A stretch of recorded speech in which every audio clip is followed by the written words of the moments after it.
Hello guys, आज हम पढ़ने जा रहे हैं क्लास 11th का मैथमेटिक्स का टॉपिक है हमारा, जिसका नाम है बाइनोमियल थ्योरम। सबसे पहले इंट्रोडक्शंस की बात कर लें। अगर जेडबली मेंस पॉइंट ऑफ व्यू से बात करें तो इससे एक क्वेश्चन जो होता है वो फिक्स होता है, यानी कि 4 मार्क्स का एक क्वेश्चन आपका जो है वो मेंस में बाइनोमियल थ्योरम से आपका फिक्स होगा। बोर्ड एग्ज़ाम के पॉइंट ऑफ व्यू से बात करेंगे तो भी ये चैप्टर जो है वो हमारा इम्पॉर्टेंट है। ठीक है, चलिए तो सबसे पहले स्टार्ट करते हैं बाइनोमियल थ्योरम। तो चलिए देखिए, बाइनोमियल थ्योरम होता क्या है। बाइनोमियल थ्योरम हमारा बना है बाई प्लस नोमियल से। ठीक है ना, बाई का मतलब क्या होता है, दो। जैसे कि आप क्लास 10th में पढ़े होंगे बाइनोमियल, ट्राइनोमियल, पॉलिनोमियल। ठीक है ना, तो यहाँ पर सिर्फ अपने को बाइनोमियल पढ़ना है। ठीक है, चलिए मान लिया मैंने आपसे एक क्वेश्चन किया कि a plus b to the power 0 कितना होता है। ठीक है, किसी भी संख्या का पावर 0 होगा तो वो वैल्यू होता है हमारा क्या, 1। अगर मैंने आपसे पूछा कि a plus b to the power 1 कितना होता है तो कितना हो जाएगा, a प्लस बी। अगर मैंने आपसे पूछा कि a प्लस बी का स्क्वायर कितना होता है, आप बोलिएगा a square plus 2ab plus b square. If I am asking you a plus b का क्यूब कितना होता है, a cube plus 3a square b plus 3ab square plus b cube. ठीक है, अगर मैंने आपसे पूछा कि a plus b to the power 4 कितना होता है, ठीक है, क्या हो जाएगा, a to the power 4 plus 4a cube b plus 6a square b square plus 4a b cube plus b to the power 4। ठीक है, अगर मैंने आपसे पूछा कि a plus b to the power 5 क्या होगा, ठीक है, क्या हो जाएगा, a to the power 5 plus 5a cube b plus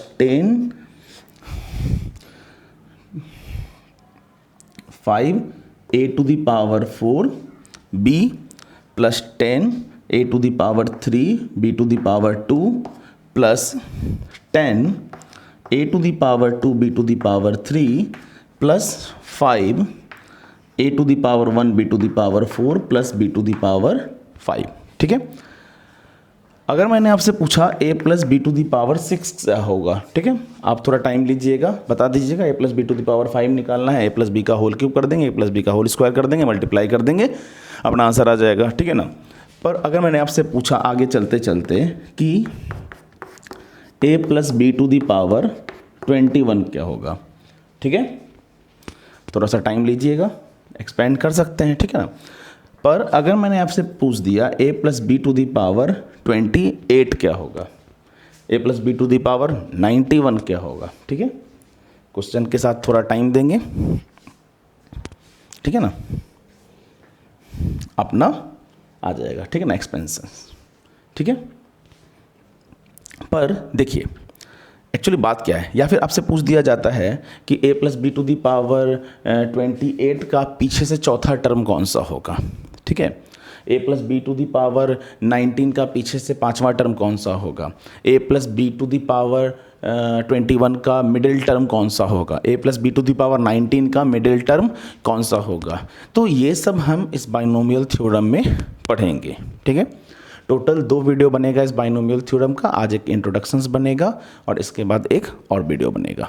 ठीक है ना, जिससे आपका बेसिक कंसेप्ट ऑलमोस्ट क्लियर हो जाएगा। इसके अलावा मैं प्रॉमिस करता हूँ आपको कि आपको कोई भी वीडियो देखने का ज़रूरत नहीं पड़ेगा। ठीक है, चलिए तो अब आते हैं a plus b to the power 28। ठीक है ना, इसमें आगे चलेंगे। देखिए एक साइंटिस्ट था जिसका नाम था क्या, पास्कल। तो हम पास्कल रूल बोल दें या फिर पास्कल ट्रायंगल बोल दें। ठीक है, अब देखिए पास्कल साहब ने क्या बोला था कि हम सबसे पहले क्या करेंगे, 1 लिखेंगे, इस 1 के दोनों साइड 1 लिखेंगे, 1 प्लस 1 कितना हो जाएगा, 2, इसके दोनों साइड क्या करेंगे, फिर से 1 लिखेंगे, 1 + 2 कितना हो जाएगा 3, 2 + 1 3। फिर क्या करेंगे, बोथ साइड 1 लिखेंगे। 1 + 3 क्या हो जाएगा 4, 3 + 3 क्या हो जाएगा 6, 3 + 1 क्या हो जाएगा 4। फिर दोनों साइड 1 लिखेंगे। 1 + 4 क्या 5, 4 + 6 10, 6 + 4 10, 4 + 1 5। फिर बोथ साइड 1 लिखेंगे। इस तरह से ये सीक्वेंस क्या हो जाएगा, चलता चला जाएगा। ये जो है ये है हमारा n = 0। n क्या था हमारा, n हमारा बेसिकली हो जाएगा यहाँ पे इसका पावर, ठीक है ना। ये हो जाएगा हमारा n = 1, ये हो जाएगा n = 2, n = 3, n = 4, n = 5, ठीक है। अब देखिए यहाँ पर मैंने अभी जो ये फॉर्मूला लिखा, या a + b⁴ सपोज टू भी मुझे 6 लिखने के लिए भी आता तो मैं बड़े आराम से लिख देता, ठीक है ना। ये मैंने याद करके नहीं लिखा, ये बहुत इस फॉर्म में मैंने लिखा, ठीक है। देखिए अगर पावर 0 है, बात समझिएगा बहुत ध्यान से, अगर पावर 0 है तो नंबर ऑफ टर्म्स कितना है हमारे पास 1। अगर पावर 1 है तो नंबर ऑफ टर्म्स कितना है 2। अगर पावर 2 है तो नंबर ऑफ टर्म्स 3। पावर 3 है तो नंबर ऑफ टर्म्स 4। पावर 4 है तो नंबर ऑफ टर्म्स 5। और पावर 5 है तो नंबर ऑफ टर्म्स क्या होगा हमारे पास 6। 1 2 3 4 5 6। अगर पावर 8 होगा तो नंबर ऑफ टर्म्स 9। पावर 10 होगा तो नंबर ऑफ टर्म्स 11। 12 होगा तो नंबर ऑफ टर्म्स 13। सिंपल है, ठीक है ना। दूसरा कि अगर पावर 1 है तो पावर 1 है, अगर पावर 2 है तो पावर 2 है, पावर 1 + 1 2 है, पावर 2 है। अगर पावर 3 है तो पावर 3 है, 3 + 1 3 है, 3 है और 3 है। अगर पावर 4 है तो पावर 4 है, 4 है, 4 है, 4 है। अगर पावर 5 है तो पावर 5 है, 5 है, 5 है, 5 है, ठीक है ना। इससे आप एग्ज़ाम में ये कॉन्फिडेंट रहोगे कि अगर पावर अपना 3 है तो नंबर ऑफ टर्म्स 4 होगा और हर एक का पावर क्या होगा 3 होगा। अगर पावर 4 है तो नंबर ऑफ टर्म्स 4 होगा। अगर पावर 4 है, अगर पावर 4 है तो नंबर ऑफ टर्म्स क्या होगा 5 और हर एक का पावर क्या होगा हमारा 4 होगा, ठीक है। समझ में आया। दूसरी बात, या तो आप इसको चाहें तो आप डायरेक्ट आप इसको पास्कल से भी लिख सकते हैं। इस पास्कल का बहुत ज़्यादा इंपॉर्टेंस है यहाँ पे, ठीक है ना। इस पास्कल का बहुत ज़्यादा इंपॉर्टेंस है, अभी जब क्वेश्चन सॉल्व करेंगे बहुत ज़्यादा यूज़ होगा ये, ठीक है। चलिए तो अब आते हैं इसके फॉर्मूले पे, ठीक है। नीचे यहाँ दिख रहा है, मैं एक मिनट देख लूँ, चलिए यहाँ तक दिखेगा। तो अब आते हैं इसके फॉर्मूले पे। मैंने आपसे पूछा, ये थोड़ा सा मैं इरेज करता हूँ यहाँ से। मैंने आपसे पूछा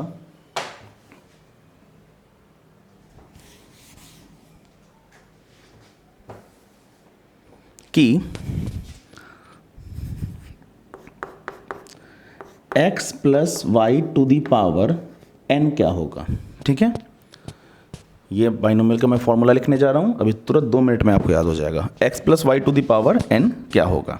देखिए क्या हो जाएगा ये nc0 x⁴ n y⁴ 0, या फिर हम बोल सकते हैं nc1 x⁴ n-1 y⁴ 1। c क्या है यहाँ पे कॉम्बिनेशन। कॉम्बिनेशन क्या होता है अभी हम जस्ट देखेंगे, ठीक है। आप सीक्वेंस पकड़िएगा बस यहाँ पे nc0 x⁴ n y⁴ 0, nc1 x⁴ n-1 y⁴ 1, nc0 nc1। तो अगला क्या हो जाएगा हमारे पास nc2 nc3 nc4, इस तरीके से। x⁴ n है, x⁴ n-1 है, तो यहाँ क्या हो जाएगा x⁴ n-2 और y⁴ 2, ठीक है। एक और लिख देते हैं nc3 x⁴ n-3 y⁴ 3। Up to चलेंगे, कहीं तो स्टॉप होना पड़ेगा। कहाँ स्टॉप हो जाते हैं nc_n पे। तो nc_n x⁴ n-n यानी कि 0 और y⁴ क्या हो जाएगा अपना n। क्लियर है, ठीक है।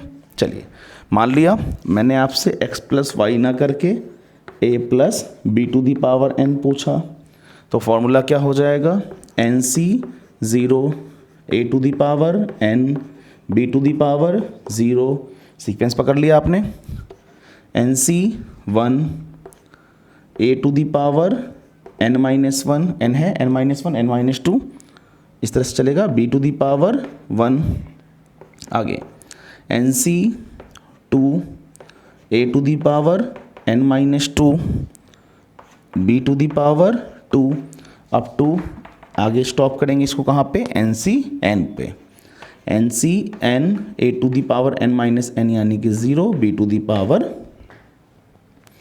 n। ठीक है, इसके नीचे आ रहा है क्या बोर्ड, चलिए आ रहा है, तो एक और लिखते हैं। मान लिया मैंने आपसे पूछा यहाँ पे 1 plus x to the power n क्या होगा। देखो बाइनोमियल क्या हमारा, बाइनोमियल 2, दो टर्म क्या, x plus y a plus b, ठीक है ना। अच्छा मान लिया x प्लस वाई प्लस 1 बोले तो क्या ये बाइनोमियल नहीं है यहाँ पर हम y प्लस 1 को क्या कर लेंगे, कंसीडर एज अ 1, तो ये एक टर्म और ये हमारा पूरा का पूरा 2 टर्म, ये भी हमारा क्या हो जाएगा, बाइनोमियल होगा। ठीक है, चलिए आगे। तो 1 plus x to the power n करते हैं, क्या हो जाएगा ये, nc 0, x के जगह पे क्या है हमारा 1, और 1 का पावर कुछ भी करेंगे तो वो 1 ही होगा, तो उसको हम सीधा सीधा हटा देते हैं। 1 का पावर 0 करेंगे तो 1, 1 का पावर 1 करेंगे तो 1, 1 का पावर 19 करेंगे तो भी 1, उसको हम हटा देते हैं सीधा सीधा। y टू दी पावर क्या हो जाएगा हमारा 0, तो y की जगह पर क्या है x, तो ये हो जाएगा x टू दी पावर 0, यानी कि x टू दी पावर 0 यानी कि ये भी 1, तो पहला टर्म हमारे पास क्या आ जाएगा, सिर्फ nc 0। दूसरा टर्म क्या हो जाएगा, nc 1 तो ख़त्म हो गया, x टू दी पावर 1, आगे हो जाएगा nc 2 x to the power 2।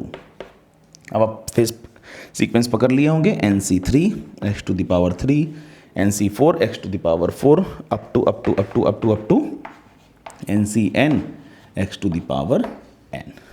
ठीक है, तो मेरे ख्याल से आपको बाइनोमियल का जो फॉर्मूला है वो भी यहाँ पे याद हो गया होगा। ठीक है, मस्ट है आपको याद करना। याद क्या करना, इस तरह से लिखेंगे आपको खुद ही याद हो जाएगा। ठीक है ना। अच्छा, सबसे ज़रूरी बात यहाँ पे क्या है कि मान लिया कि अगर यहाँ पे हम nc 0 के जगह पे, ठीक है ना, नीचे में दिख रहा है क्या, इसके नीचे, चलिए दिख रहा है, तो मान लिया कि यहाँ पे हम nc 0 लिखें, सपोज टू बी, आप एग्ज़ाम में कंफ्यूज हो जाते हैं, ठीक है ना, nc 0 लिखें और आप अगर यहाँ पे x टू दी पावर 0 और y to the power n कर दें तो आंसर में कोई भी डिफरेंस नहीं आने वाला है। आई रिपीट अगेन, nc 0 है, आप कंफ्यूज होते हैं कि x to the power n था या x टू दी पावर 0 था, तो आप या n दीजिए या 0 दीजिए, आंसर में कोई चेंज नहीं होगा। क्यों नहीं होगा, अभी हम जस्ट क्वेश्चंस में देखेंगे। तो ये क्या हो जाएगा, nc 0 x to the power 0 y to the power n। ठीक है, अगला क्या हो जाएगा, nc 1 x to the power 1 y to the power n minus 1। Next क्या हो जाएगा, nc 2 x to the power n minus 2 y to the power 2। समझ रहे हैं आप, nc 0 nc 1 nc 2। ठीक है, ये चल रहा है ना, y to the power n minus 2 up to last जाएगा कहाँ तक, nc n तक, nc n x to the power n और y to the power n minus n यानी कि 0। ठीक है ना, ये दोनों ही फॉर्मूला सही है, दोनों ही सही है। आप या तो इसको पहले n से स्टार्ट कीजिए या 0 से स्टार्ट कीजिए, दोनों ही सही है। देखिए डिफरेंस क्या होगा ना, जैसे मैंने आपसे पूछा ना a प्लस बी का होल स्क्वायर क्या होता है, तो आपने बोला a square plus 2ab plus b square. ठीक है ना, अगर मैंने बोला कि नहीं a प्लस बी का होल स्क्वायर जो है वो होगा b square plus 2ab plus a square, तो क्या मैंने गलत बोला, नहीं, बस आंसर में यही चेंजेस आएगा। ठीक है ना, आंसर ऐसे ना आने के बजाय ऐसे आ जाएगा। ठीक है, क्लियर है। चलिए इसको लिख लीजिए जल्दी से, वीडियो को पॉज करके लिख लीजिएगा, मैं मिटाकर आगे चलूँगा फिर। जल्दी से वीडियो को पॉज करके आप यहाँ से आराम से लिख लीजिएगा।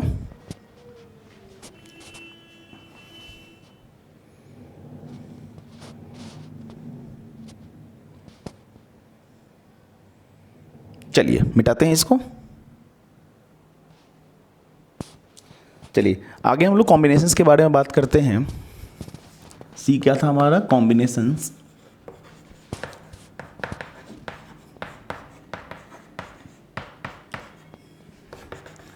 अब देखिए कॉम्बिनेशन क्या होता है। कॉम्बिनेशंस का सबसे पहले मैं मतलब समझते हैं कॉम्बिनेशंस क्या होता है। देखिए कॉम्बिनेशंस का मतलब होता है सिलेक्शन और चॉइस। ठीक है, किसी भी चीज़ को या तो हम सेलेक्ट करते हैं या हमारा जो चॉइस होता है उसका मतलब क्या होता है? कॉम्बिनेशंस। ठीक ना, एक होता है परमुटेशंस, एक होता है कॉम्बिनेशंस। क्लास 11th में अपने को पीएनसी पढ़ना है, यानी कि परमुटेशन एंड कॉम्बिनेशन भी पढ़ना है। परमुटेशंस का मतलब क्या, दिमाग में फिट रख लीजिए। परमुटेशंस का मतलब होता है अरेंजमेंट और कॉम्बिनेशन का मतलब होता है सिलेक्शन और चॉइस। पीएनसी का वीडियो भी बहुत जल्द आएगा, मैं आपसे वादा करता हूँ पीएनसी का वीडियो भी बहुत जल्द बनाकर अपलोड करूँगा। ठीक है, तो चलिए इसका फॉर्मूला क्या होता है? फॉर्मूला होता है इसका NCR। C combination, N is the any number, R is the any number, but difference यही है कि N हमेशा R से बड़ा होगा। NCR equal to N factorial upon R factorial into N minus R का फैक्टोरियल। ठीक है, चलिए अब बात फिर से आया फैक्टोरियल क्या होता है। ठीक है ना, अच्छा यहाँ पर एक बात ध्यान में रखना है, हेयर आपको ध्यान में रखना है क्या? पहला कि n हमेशा r से बड़ा होगा। n is always greater than और इक्वल टू r। n कभी भी r से छोटा नहीं होगा। क्यों नहीं होगा? अभी जस्ट क्वेश्चंस में देखेंगे। अब आपको बस दिमाग में रखना है n कभी भी r से छोटा यहाँ पे नहीं होगा। और एट लास्ट क्या कि 0 फैक्टोरियल क्या होता है? 1 होता है। ये प्रूवमेंट भी है। 0 फैक्टोरियल हमारा क्या होगा? 1 होगा। ठीक है, अच्छा एक चीज़ देखिए यहाँ पे कॉम्बिनेशंस को लिखने का तरीका है। ठीक है ना, क्या? NCR, NCR, CN, R या फिर NCR। अलग अलग बुक में आपको अलग अलग तरीके से देखने को मिलेगा। ठीक है ना, किसी बुक में किसी तरीके से लिख देगा और किसी बुक में किस तरीके से लिख देगा। मैं आपको एक बार का इंसिडेंट बताता हूँ। वन ऑफ माय स्टूडेंट जो कि पढ़ने में बहुत ही ब्रिलियंट था, ठीक है, पढ़ने में बहुत अच्छा था, उसने क्या बोला एग्ज़ाम के बाद आके कि सर क्वेश्चंस कुछ इस तरीके का दिया हुआ है। ठीक है ना, मैक्सिमम देखिए मैक्सिमम हम लोग ये तरीका इस्तेमाल करते हैं लिखने में, पर उसने बोला सर क्वेश्चन में कुछ ऐसा पूछा हुआ था, ऐसा तो हमने पढ़ा ही नहीं।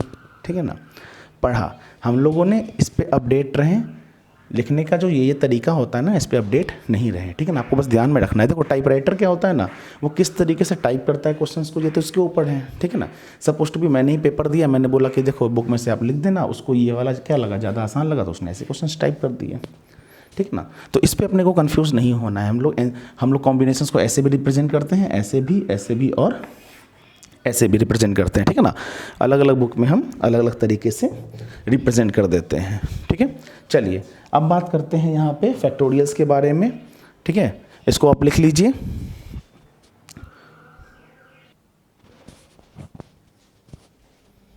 चलिए देखिए फैक्टोरियल क्या होता है।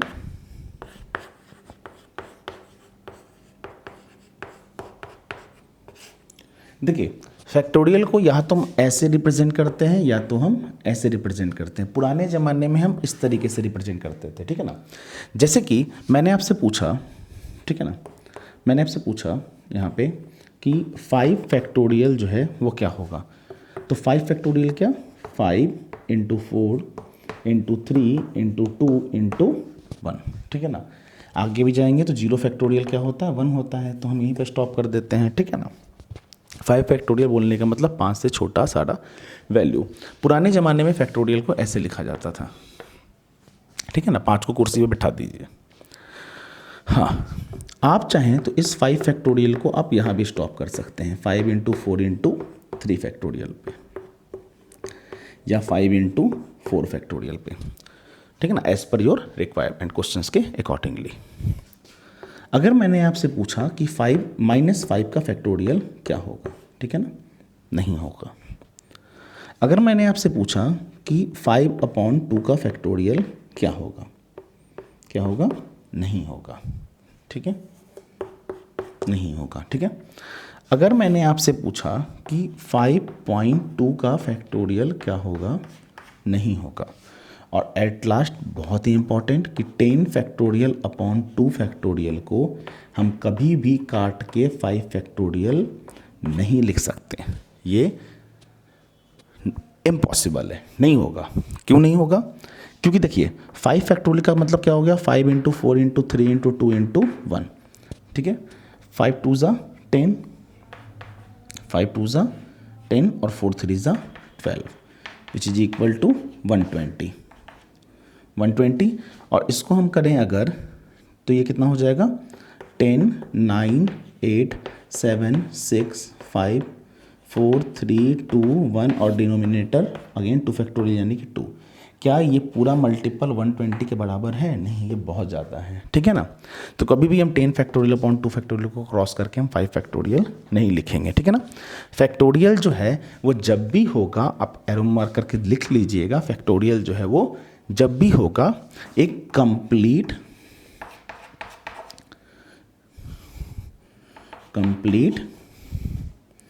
पॉजिटिव इंटीजर होगा,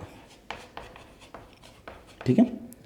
फैक्टोरियल जो होगा वो जब भी होगा एक कंप्लीट पॉजिटिव इंटीजर होगा, ठीक है। चलिए अब आते हैं कुछ क्वेश्चंस पे, इसको लिख लीजिए आप, इसको जल्दी से नोट डाउन कर लीजिए, वीडियो को पॉज करके नोट डाउन कर लीजिए। चलिए मिटाते हैं इसको।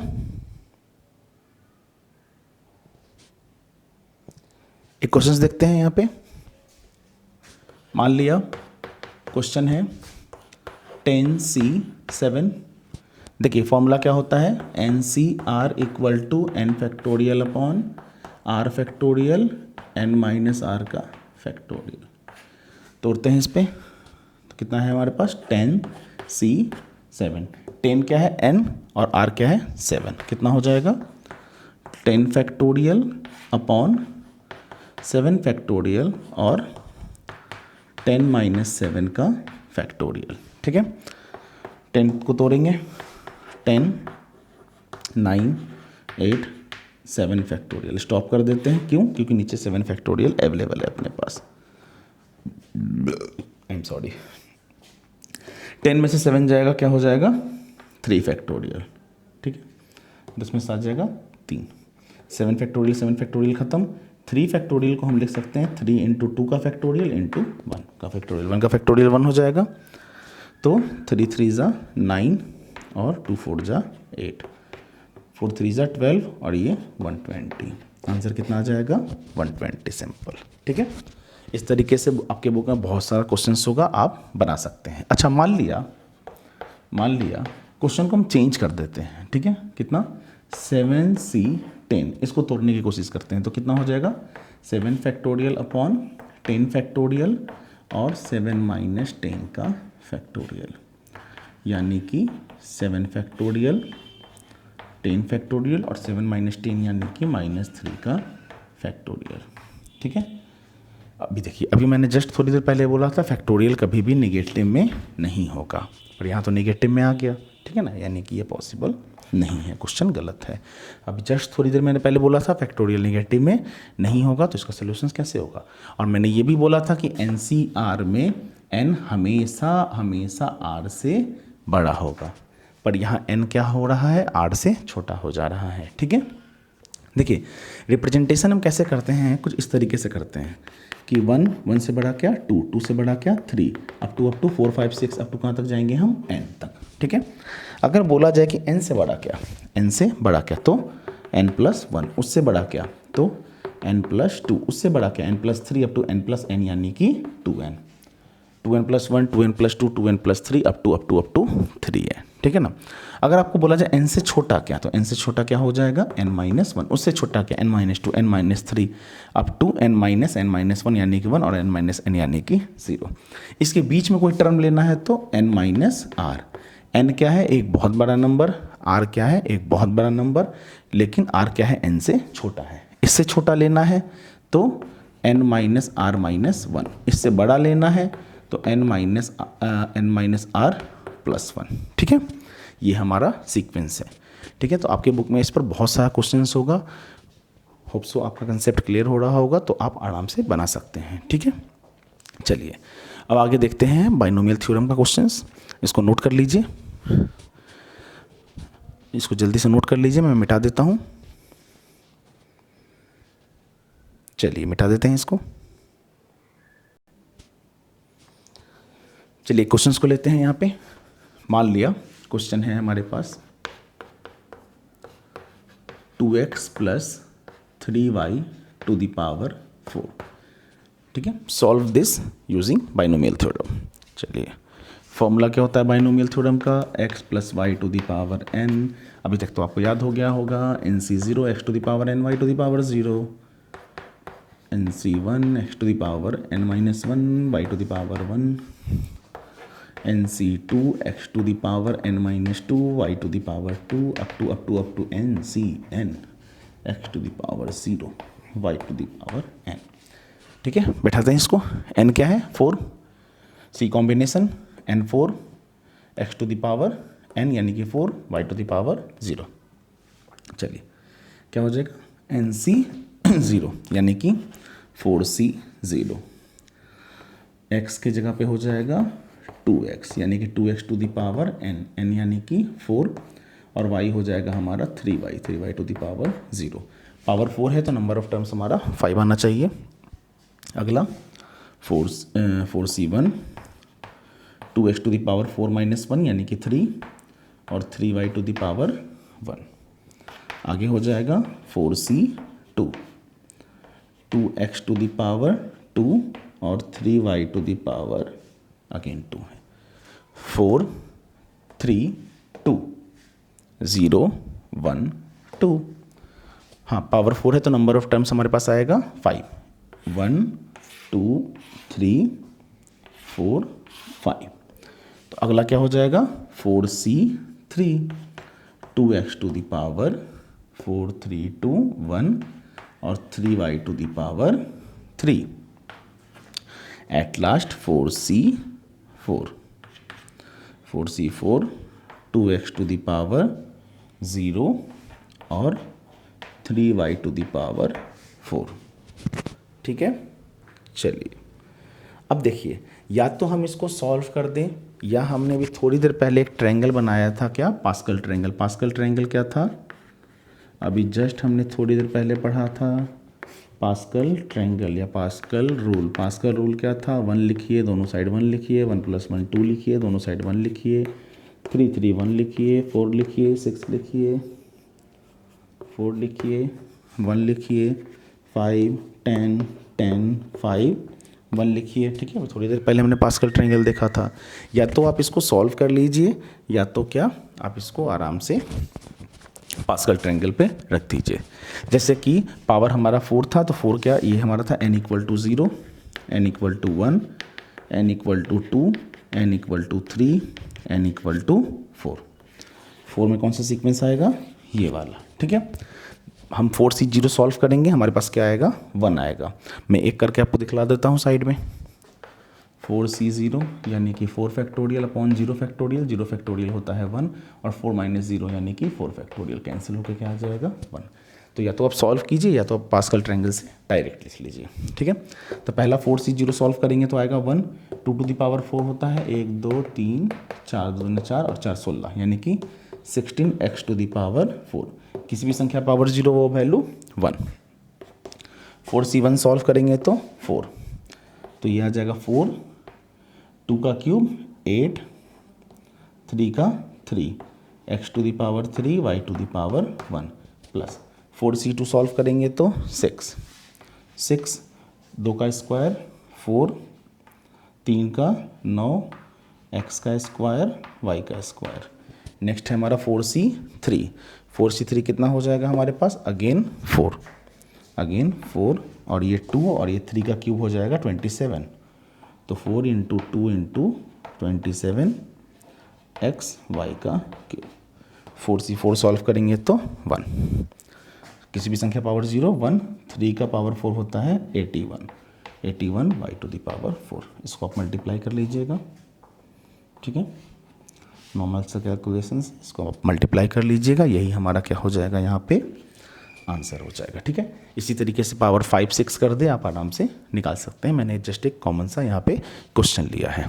ठीक है, चलिए आगे देखते हैं यहाँ पे कि मान लिया क्वेश्चन यहाँ प्लस की जगह माइनस कर देता, तो एक चीज़ सिंपल सा समझिएगा। मैंने आपसे पूछा कि -2 टू दी पावर 2 कितना होगा, तो ये हमारा +4 आएगा, और अगर -2 टू दी पावर 3 होगा तो ये हमारा हमेशा नेगेटिव आएगा। ठीक है, तो अगर हम यहाँ पर नेगेटिव कर दें, मतलब कि y को नेगेटिव कर दें, तो जहाँ जहाँ y है बस अपने को वहाँ वहाँ नेगेटिव लगाना है। ठीक है, मतलब कि y के साथ यहाँ नेगेटिव, तो किसी भी संख्या पावर 0 तो ये तो अगेन 1, यानी कि ये तो पॉजिटिव ही रहेगा। ठीक है ना, अगर y को यहाँ नेगेटिव कर दें तो पावर 1 है, यानी कि ये टर्म क्या बन जाएगा हमारा नेगेटिव। ठीक है, यहाँ पर अगर माइनस लगाएं तो -y² यानी कि ये पॉजिटिव, तो तीसरा टर्म क्या बन जाएगा पॉजिटिव। इसी तरीके से यहाँ माइनस लगाएं तो ये क्या बन जाएगा हमारा नेगेटिव, कौन सा, चौथा टर्म, और पांचवा टर्म हमारा अगेन इसी तरीके से पॉजिटिव। समझ गए। तो मान लिया जैसे क्वेश्चन देता है यहाँ पे कि 2x + 3y to the power 5, same question है, आप खुद से बनाइएगा। क्वेश्चन देता है अपने पास x + y to the power 4 + x - y to the power 4। ठीक है, और एक क्वेश्चन मैं दे देता हूँ आपको, x + y to the power 4 - x - y to the power 4। ठीक है, इस क्वेश्चन में क्या होगा, इस क्वेश्चन में पॉजिटिव वाला नेगेटिव बन जाएगा और नेगेटिव वाला पॉजिटिव बन जाएगा। ठीक है, तो बाइनोमियल थ्योरम में आज हम इतना ही रखते हैं। इसको आप वीडियो को पॉज करके आराम से, मैं साइड हट जाता हूँ। ठीक है, वीडियो को पॉज करके आप आराम से यहाँ से नोट कर लीजिएगा। बाइनोमियल थ्योरम में हम आज इतना ही रखते हैं। ठीक है, चलिए नेक्स्ट वीडियो में हम इसमें कुछ और कंसेप्ट्स देखेंगे बाइनोमियल थ्योरम में। ठीक है, इंपॉर्टेंट है, 4 नंबर का मेंस में आएगा इससे क्वेश्चंस। बोर्ड एग्जाम के व्यू से भी बात करें तो ये इंपॉर्टेंट है, और उससे भी ज़्यादा कि कई बार ये फिजिक्स में भी कंसेप्ट ये बाइनोमियल थ्योरम का यूज़ होता है। ठीक है, चलिए आज के लिए इतना ही, थैंक यू।